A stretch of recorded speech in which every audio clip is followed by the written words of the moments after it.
Senator John McCain said it himself, quote, "In a time of war, the commander-in-chief doesn't get a learning curve." Ew. Yet in our number one story in the countdown, the senator received an incomplete on his essay about the war from a newspaper that had endorsed him for the Republican nomination. The New York Times rejected McCain's op-ed, his submission therein on Iraq, because it lacks certain details, such as, a definition of victory in Iraq, even though the thing was about victory in Iraq. Tonight, another news organization did him a huge favor. In his interview with CBS, McCain made an incredible gaffe. He claimed the awakening of the Sunni Iraqis, the people in Anbar, was the result of the surge, even though the Sunnis started cooperating nearly half a year before the surge began. And CBS was kind enough to edit McCain's mistake out of the interview that appeared on what is referred to, in apparent irony, as the CBS Evening News with Katie Couric.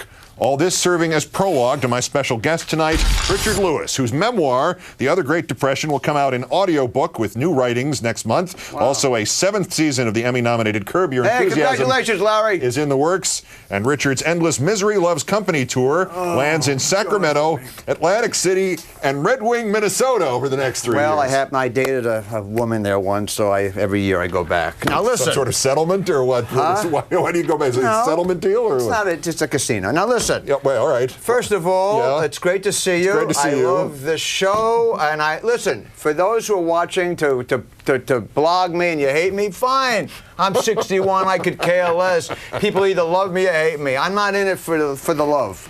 I'm in it because I can't take it anymore. I cannot. Listen, Keith.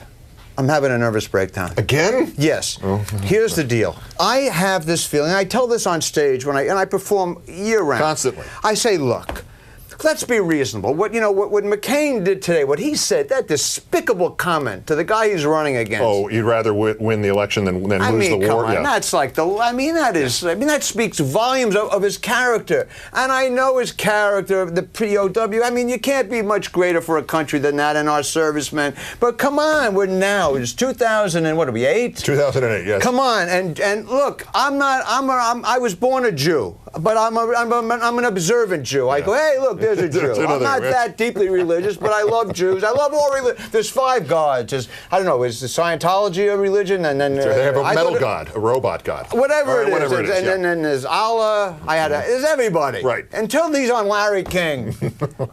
Or you. I'll let you get the get.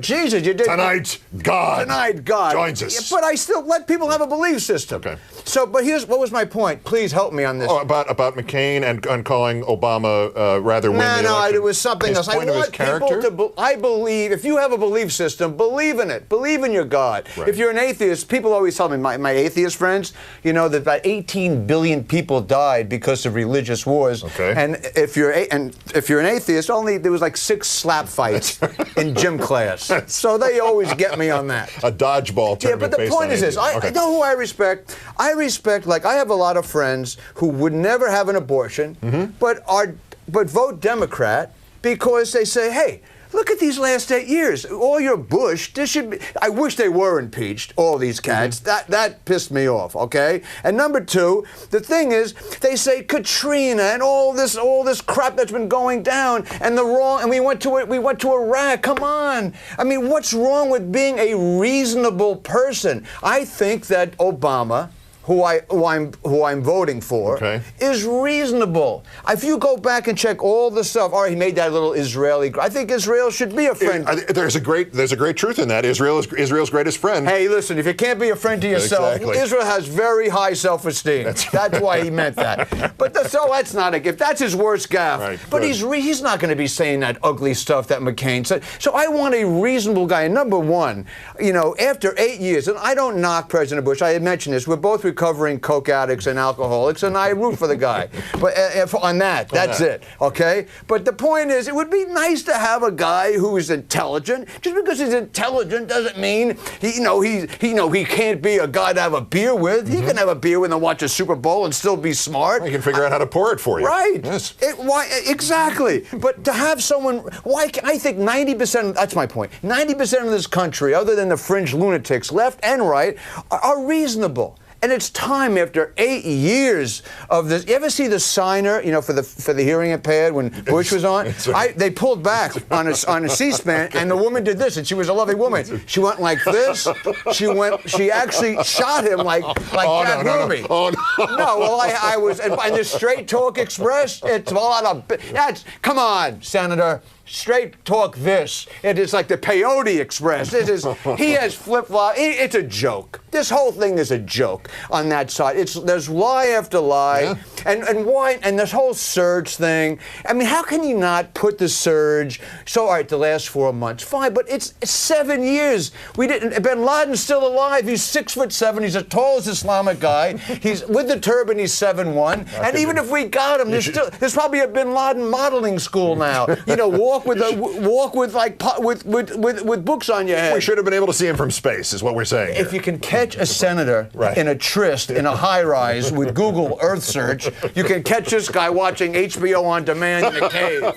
And we should have gone to Pakistan and Afghanistan. I email a lot of soldiers. I love these guys. And I send them stuff, and and I say, please come home safe and sound. Some of these guys I know are from Afghanistan, and I don't talk politics because nowadays it's like these guys. It's like Super Bowl Sunday. Right, you're out there. They're the heroes. Yes. If they're 0-13, but they're playing like the Super Bowl Giants, they're going to go out there and play their hearts out. So if Bush or anyone else says go to the wrong country, they do it. It wasn't their fault. Exactly. It wasn't their fault. And if we make that mistake again, I don't know what I'm going to do, because after 8 years of this, how it happened. You know what really bugged me? This spoke volumes. When President Bush. Look, if it was a sexual problem, whatever it was, I don't know. I don't know. But when he did that, I was unhappy. I worked my butt off for the DNC and for the Clintons for 10, 12 years, and for all other senators. Whenever I would go here, show up here, I would do it. I'm a Democrat because I don't like 50 million people without health insurance. I feel the poor are forgotten. The middle class has been screwed. And I'm sick of 100,000 rich white people mainly running this country. It's our country. And if you believe in Jesus, if he's a prince of peace, fine. But he wore a robe and sandals, not an American flag. That's what. Unless he went to a hip shop on Melrose. You know what I mean? I hate this fear stuff, and they're fear mongering again. Oh, and it's just. Well, of course you know this, and it's not fair. And it's not fair. And you can believe in a God, and you can still believe in separation of church and state. Thank you. And if we don't do that, we're in deep trouble. And I pray to God that this country, the 90%, and I'm talking to you independents and libertarians and atheists and Republicans, think about it. Vote for politics. Don't vote for religion, or we're pretty much in the same boat as these other countries. Oh, yes, exactly. The people we're supposed to be stopping. That's right. Now I have to stop you. Richard Lewis, Curb Your Enthusiasm starts its 7th great year in a moment, The Great Depression. It's a book. It's an audio book. You can get an implant. There's a Great Depression toothpaste coming up, and he'll be appearing. No, the book. Jack Kerouac, bless his soul, if he would have heard me read this book, he would have called me. You need help? That's how dark this is. And met you in Red Wing, Minnesota at the time. It's a great casino. Right. That's Thank you. Thank you, friend.